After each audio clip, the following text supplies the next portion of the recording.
So what do we know for sure? Isn't it beautiful? He hasn't been out here since he had his surgery. Silly. What do we know? Well, what don't we know? Do we have free will? Do we not? Are we the product of biology?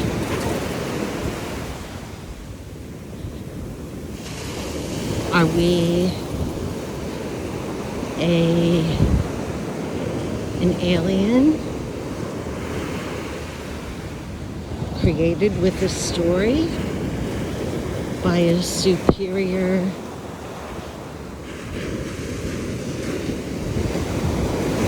type of being?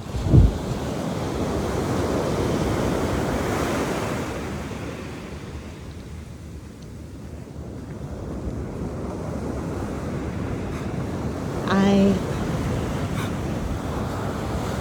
believe at this point in what nature shows me to be true. I want evidence. I want to see it, touch it, feel it. I won't believe the narrative again without evidence. And anything I believe will stand on its own. It won't need excuses or long reasons why it doesn't seem to make sense, but it really does. None of that. It has to be on paper.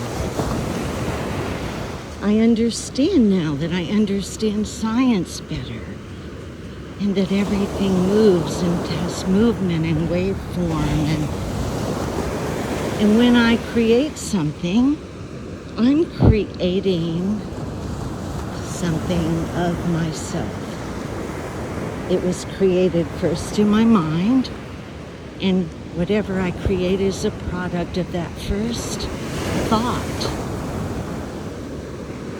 And a mirror representation, right? Like a hologram of my mind. It belongs to me. And it can't leave me because I retain whatever picture of it, whatever paradigm of it, I retain that by choice. And so it will belong to me. It's not that matter's different. It's one and the same of spirit. Does that make sense? That's how Aristotle makes much more sense to me than Plato. Plato divides. It's black and white, it's good or bad, I don't like that. And that's the context of the Bible, which is what has kept people killing each other for how long? My God. Unreal. And if anyone were to look into it seriously, here I am, 70 years old, and it takes me just being really upset with not being able to trust my country to question who Josephus was. Man, did that open a rabbit hole and a half. I've been there ever since. I've got big old rabbit ears. Because I found that nothing I thought to be true was true. The people I thought could be trusted could not. None of them. And as I studied history, I began to realize that we had been set up. We are the slaves of, we might not look like slaves, but it depends on what your paradigm of freedom is. We have been fed a narrative of deception so deep with the Bible, with the Constitution, neither of which work or have any validity. Everything has been programmed to keep us fighting. For God's sake, we came over here and we killed and mutilated peaceful people that wanted to share their land for the most part because we wanted gold.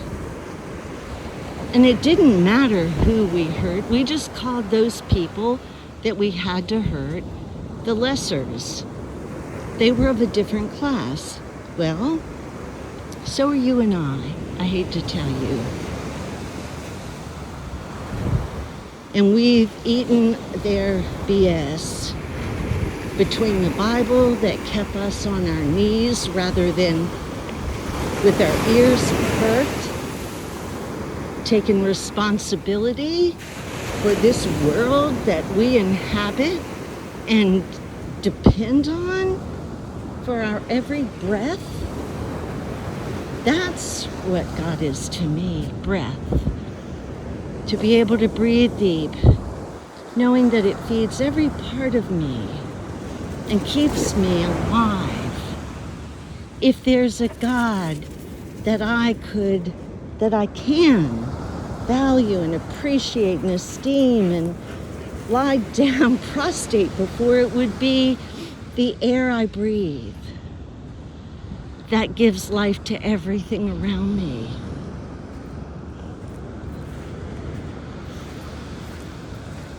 And that's why meditation is so wonderfully valuable, because it allows us to focus on God, breathing it in, holding it in, and meditating on that which we really don't know, but we do.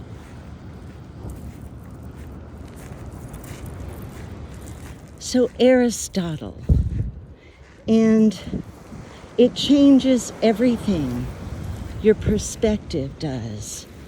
You know, after I started reading Oedipus and Homer, in some of the old books I found, like Le Clef Hermetique, and so many rich stuff. Kids today, I don't know how they'd read it. But when I did, oh my God, the depth of it was priceless in wisdom. Priceless. And you could definitely see, well, my friend Doug proved how, different ways of analyzing writing that, well, we already knew that the Bible was BS, so we don't even need to go there. And I do have that on a bunch of tapes. I just haven't uploaded them. Oh, what was that? Oh, what is it, a shark? Well, I don't know if it's real or if it's plastic.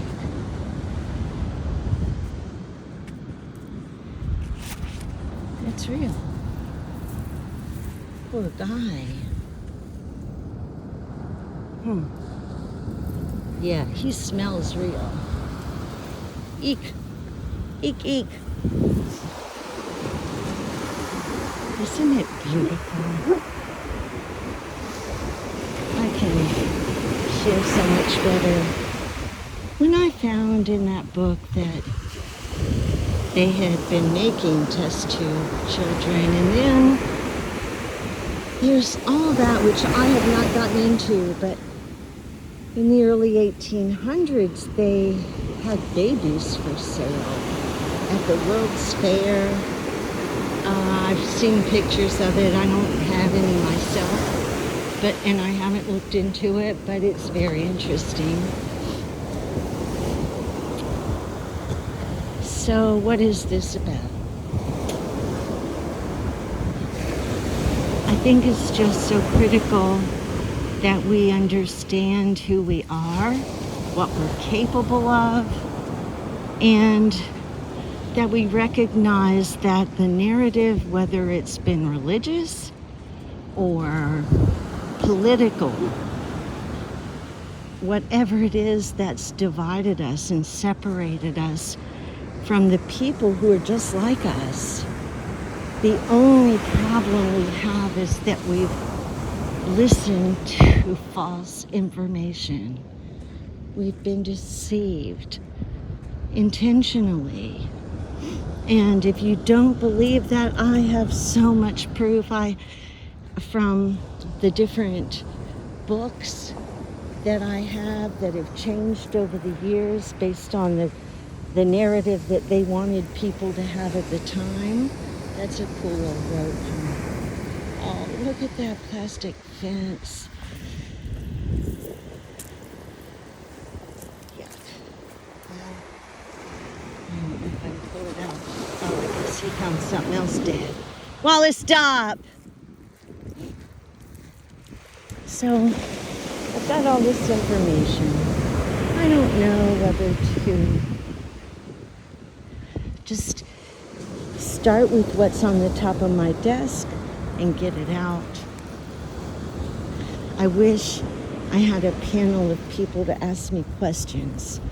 That would be so productive for me, or effective for me, because I love being sure to answer questions rather than trying to be proactive with so much information that it'll overwhelm you. And it overwhelms me. Well, what would be most important? To talk about the multi-dimension of the universe and that we are an information system? Or would it be more important to talk about language and the Moses Code and how the Hebrews passed on the DNA to our civilization? Or what I know about it?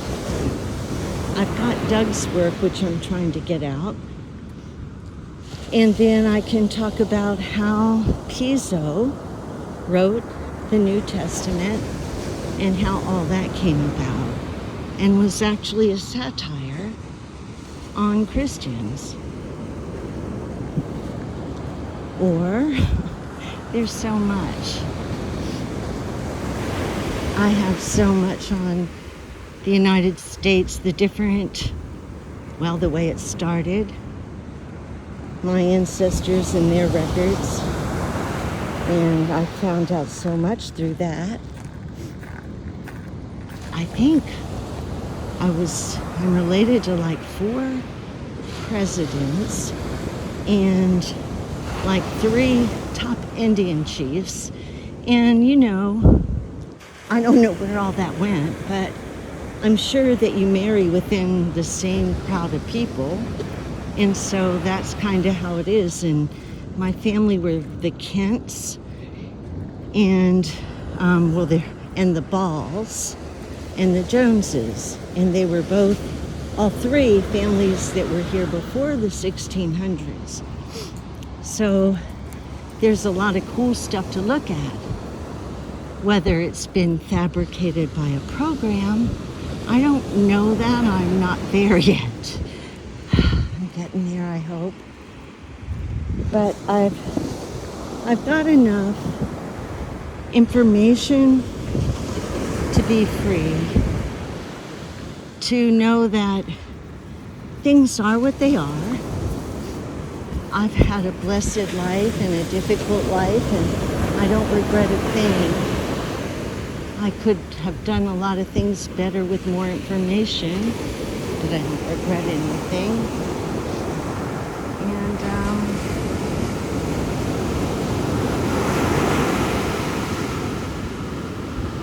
even those years as a Christian, maybe I helped somebody along the way, even if the doctrine was baloney.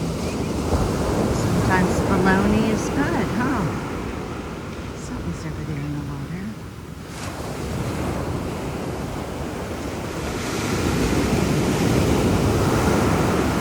I want to talk about good news, and that has to come as it comes to me. Some days seem like they're all positive, other days seem like I just have to really work at making myself contribute, although I don't think I've missed a day of learning or reading, because I'm passionate and because that's why I'm here. I know that. It's wonderful to know why you're here. Does that make sense? Probably not. Come here. Oh, maybe we'll get a fish in the water. Stay here for a minute.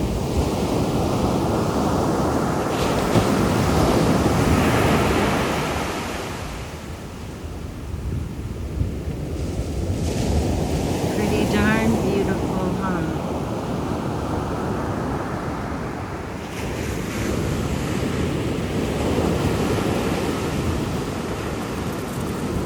I guess my biggest question is why did we need to be deceived?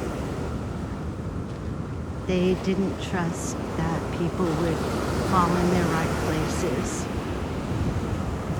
like the bees do. That they had to manipulate. I don't know, that it just doesn't make sense. And if we are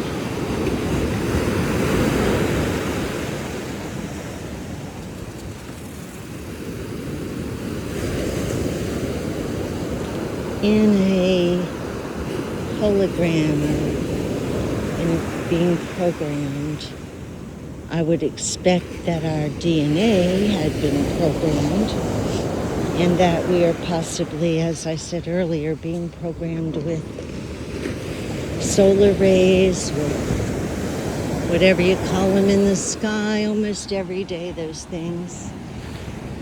And whatever kind of canopy they decide to kind of allow over us or whatever. How did it get to this place? I know I'm on another jig now, but look, so pretty, you can do it. How did we ever get to this place? How did someone come here and not just go, wow, and just want to hold on to all this? How did they not? I don't understand. When you look at some of the land around us that, look at him waiting. When you look at some of the land around us that is ruined. And I was listening to a scientist today, trying to think, well, he's the guy that wrote 2001, Space Odyssey. I was listening to him before he died, and he just wanted people to be in peace. And he could see kind of what was coming, and he was very optimistic about it, but he wanted people to quit fighting.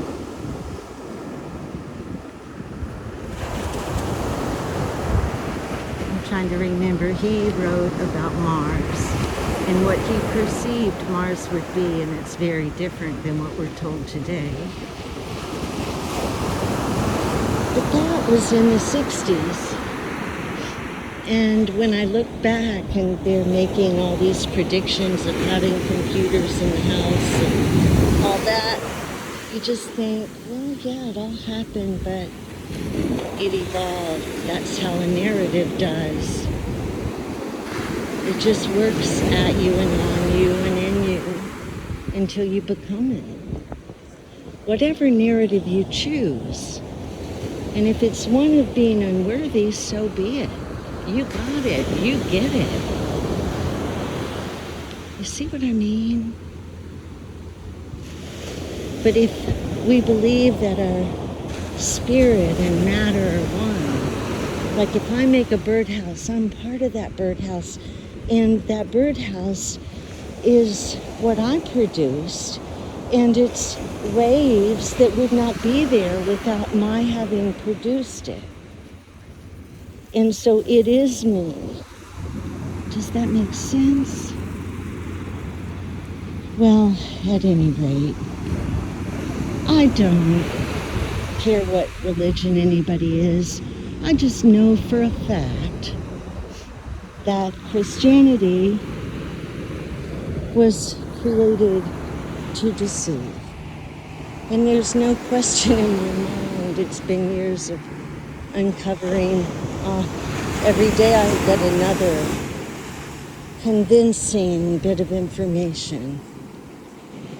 But you have to go back and read that old stuff and those old books. And you begin to smell like them. But I don't mind.